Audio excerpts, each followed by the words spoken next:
अस्सलामुअलैकुम दोस्तों, कैसे हैं आप। अच्छा जी, जैसे जैसे वक्त गुजरता चला जा रहा है, पहले इलेक्ट्रॉनिक मीडिया था, फिर सोशल मीडिया आ गया और अब एआई का ज़माना आ चुका है, आर्टिफिशियल इंटेलिजेंस का ज़माना आ गया है और आने वाले टाइम में पता नहीं क्या क्या इंट्रोड्यूस होगा।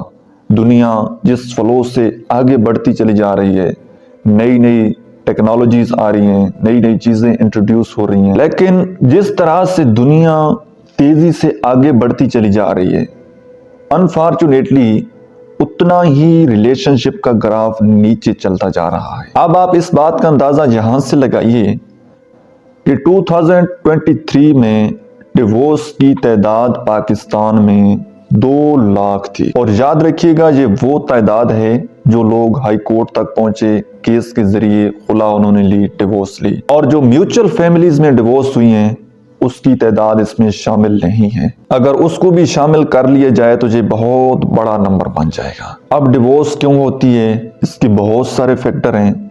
एक तो फाइनेंशियली प्रॉब्लम तो है ही है, उसके बाद फैमिलीज इशू, लेकिन सबसे ज्यादा जो इस रिलेशनशिप को डैमेज किया है जिस चीज ने, वो था फीमेल का इंडिपेंडेंट होना। क्योंकि रिलेशनशिप की बुनियाद पहले से नहीं थी, पहली ही रिलेशनशिप खोखला था और फिर जैसे ही जिसको मौका मिला, जो भी फाइनेंशियली स्टेबल हुआ, उसने जुदाई का रास्ता इख्तियार कर लिया। अब अगर कोई और रिलेशनशिप हो, कोई दोस्त का हो, कोई कुलीग्स का हो, वो रिलेशनशिप टूटता है तो सिर्फ 2 लोग डैमेज होते हैं।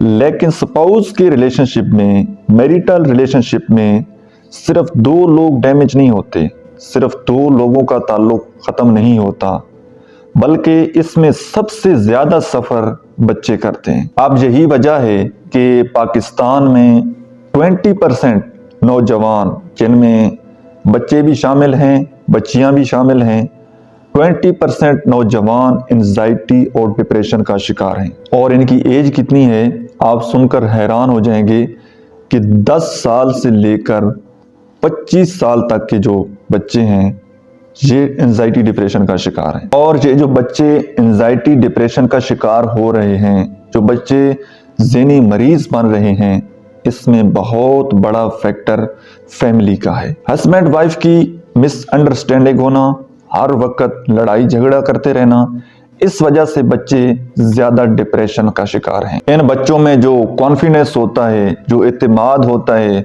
वो बिल्कुल ख़त्म हो जाता है और इनकी सोशल स्किल बिल्कुल ज़ीरो हो जाती है, जिसकी वजह से ये फिर ड्रग्स और तरह तरह की एडिक्शन का शिकार हो जाते हैं। अब इस रिलेशनशिप में कोई दोनों में से कोई एक बंदा समझदारी कर जाए, जो आप वीडियो देख रहे हैं आप भी समझदारी कर लें कि अगर एक बंदा झुक जाए, एक बंदा बर्दाश्त कर ले, तो दूसरे की क्या मजाल है कि वो लड़ाई झगड़ा करे। यहाँ पर एक मुझे बड़ी खूबसूरत स्टोरी याद आ रही है कि एक खातून थी, तो उसका जो शोहर था वो उससे बहुत ज़्यादा मारता था, उसको गालियाँ देता था, मारता रहता था। तो वो जैसे ही घर से बाहर जाता मेहनत मजदूरी के लिए, तो वो खातून अपने पड़ोसन के घर चली जाती और वहाँ पर अपने हस्बैंड के गिले करती, तो इससे उसको दिली सुकून मिलता था। तो एक दिन क्या हुआ कि उस बूढ़ी औरत ने, जो उसके पड़ोस में रहती थी, उसने कहा है कि क्यों ना मैं आज आपको इस मसले का हल बता दूं। उसने कहा है कि जी इससे तो कोई बड़ी अच्छी बात होगी नहीं, बताएं क्या है। तो उस बूढ़ी औरत ने उस खातून को बताया कि फलां जगह पर एक बाबा जी हैं, एक बुजुर्ग हैं, आप उनके पास जाओ, अपना मसला बयान करो, वो तुम्हें तावीज़ देंगे जिससे आपका शोहर बिल्कुल ठीक हो जाएगा, ये आपको मारना पीटना गाली गलोच करना बिल्कुल ख़त्म कर देगा। तो इस खातून ने उस बूढ़ी औरत की बात मान ली और चली गई बाबा जी के पास।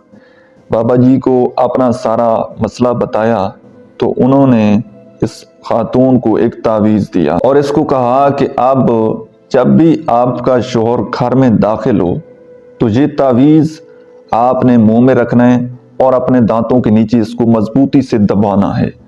वो कुछ भी कहता रहे ना, वो जितनी ज्यादा वो ऊंचा बोले, गाली गलौज करे, जितना वो ज्यादा बोले, आपने बोलना नहीं है, बल्कि इस तावीज़ को दांतों के नीचे दबाए रखना है। वो जितना ज्यादा ऊंचा बोले आपने उतना जोर से दांतों में दबाना है। तो दूसरे दिन हस्बे मामूल जैसे ही उसका खामिंद घर आया तो वो चीखा चिल्लाया। तो उस दिन क्या हुआ कि उस दिन ना तो खामिंद ने इसको मारा और ना फिर इसको गाली गलोच दिया। जैसे ही वो रात गुजरी, दूसरे दिन ये औरत, ये खातून ये मिठाई का डब्बा ले गई और बाबा जी की खिदमत में दोबारा हाजिर हो गई और उनको बताया। उन्होंने पूछा कि ये मिठाई किस चीज़ की है? तो इसने बताया, जी आपका तावीज़ जो है वो तो काम कर गया है। कल मैंने वो तावीज़ जैसे ही अपने दांतों के नीचे दबाया तो मेरे शोहर ने मुझे कुछ नहीं कहा। तो उन बुजुर्गों ने कहा कि ये तावीज़ कोई नहीं है, ये सिर्फ और सिर्फ खाली कागज़ था। आपको मार पड़ती थी आपकी ज़बान की वजह से। वो बाहर से थका हुआ काम करके आता था, आपको कोई थोड़ी बहुत बात कह देता था तो वो एक सुनाता था तो आप चार सुना देती थी। ये मैंने इसलिए आपको कहा कि ये तावीज़ है कि आप खामोश रहें, ये कोई तावीज़ नहीं है। आप अपनी ज़बान को अपने काबू में रखें, मुंह बंद रखें तो कुछ भी नहीं होने वाला। तो बात दरअसल ये है कि इस रिलेशनशिप में ज़्यादा रोल वो ख़वातीन प्ले करती हैं। इनकी ज़बान कंट्रोल में नहीं होती, गुस्सा ज़्यादा आता है, बेसब्री और नाशुक्रापन, और ये इतनी बुरी हैबिट हैं। एक हदीस नबवी आपको सुनाता हूँ। हज़रत इब्ने अब्बास रज़ी अल्लाह ताला अन्हु रिवायत करते हैं कि हजूर अकरम सल्लल्लाहु अलैहि वसल्लम ने फरमाया कि दुनिया में चार चीज़ें मुसीबत हैं। सबसे पहली बद इखलाक औरत, और दूसरी बदजुबान पड़ोसी, और तीसरा तंग घर, और चौथी कर्ज की मुसीबत, कर्ज का बोझ। तो ख़वातीन अगर थोड़ा सा अपना रोल प्ले करें, अपनी ज़बान को थोड़ा कंट्रोल करें। इसके बारे में ना हज़रत अली अलैहिस्सलाम के बड़े खूबसूरत अक़वाल हैं, मैं दो तीन आपके साथ शेयर करना चाहूँगा। हज़रत अली रज़ी अल्लाह ताला अन्हु फरमाते हैं कि लड़ने झगड़ने वाली औरत अपने शोहर को दूसरों की तरफ राग़िब करती है। आजकल की सबसे बड़ी प्रॉब्लम ये मेल और फीमेल दोनों के लिए है कि जैसे ही आप दोनों आपस में अंडरस्टैंडिंग डेवलप नहीं करेंगे, हर वक्त लड़ाई झगड़ा, हर वक्त शिकवे करते रहेंगे, तो एक्स्ट्रा मैरिटल अफेयर, आजकल हर दूसरा बंदा इसमें इन्वॉल्व है। और ये सोशल मीडिया के आने से तो ये काम बहुत ज़्यादा आसान हो गया है। दूसरा है कि वो फरमाते हैं कि लड़ने झगड़ने वाली औरत अपने शोहर को तलाक देने पर मजबूर कर सकती है। अब जाहिर सी बात है कि जब एक्स्ट्रा मैरिटल अफेयर चलते हैं तो हस्बैंड को अपनी वाइफ अच्छी नहीं लगती, वाइफ को अपने हस्बैंड अच्छे नहीं लगते, तो जिसके साथ इनका कॉन्टेक्ट हो रहा होता है वो इनको सब्ज़ बाग दिखाता है, ये उनको सब्ज़ बाग दिखाते हैं। Unfortunately at the end divorce हो जाती है। अगर डिवोर्स ना भी हो, फिजिकली ये दोनों लोग साथ रहें लेकिन मेंटली साथ ना रहें, तो फिर क्या वो आप उसको कहेंगे कि ये एक हेल्दी रिलेशनशिप है? आगे फरमाते हैं कि लड़ने झगड़ने वाली औरत अपने बच्चों की तरबियत को मुतासर कर सकती है। जी, जिस तरह हम पहले इस बात को डिस्कस कर चुके हैं कि सबसे ज्यादा बच्चे डैमेज हो जाते हैं। एक इमाम गजाली रहमतुल्लाह अलैह का कौल है, वो फरमाते हैं कि अपनी बीवी से मोहब्बत और हुस्न सलूक करना मर्द पर फर्ज है, लेकिन औरत पर भी ये फर्ज है कि वो शोहर की रजामंदी का ख्याल करे, उसकी इज्जत करे और लड़ाई झगड़े से परहेज करे। तो दोस्तों, अगर हम इस सारे मैसेज को क्लोजिंग की तरफ लेकर आए तो उसका एट द एंड रिजल्ट यही निकलता है, चाहे हस्बैंड हो चाहे वाइफ हो, एक बंदे को झुक जाना चाहिए, एक बंदे को बर्दाश्त कर लेना चाहिए और उसके लिए दुआ करनी चाहिए, तब तो ये रिलेशनशिप बच सकता है। लेकिन जब दोनों लोग ही फाइट करेंगे, दोनों लोग ही आग की तरह भड़केंगे, दोनों लोगों में बर्दाश्त का लेवल जीरो होगा, तो फिर इसका रिजल्ट वही है जिस तरह हम पहले डिस्कस कर चुके हैं। आज के लिए इतना ही। अगर कोई मेरी बात बुरी लगी हो तो दिल से माफ कर दीजिएगा।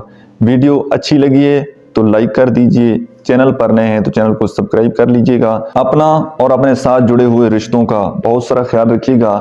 मिलते हैं इंशाल्लाह नेक्स्ट वीडियो में, तब तक के लिए अल्लाह हाफिज।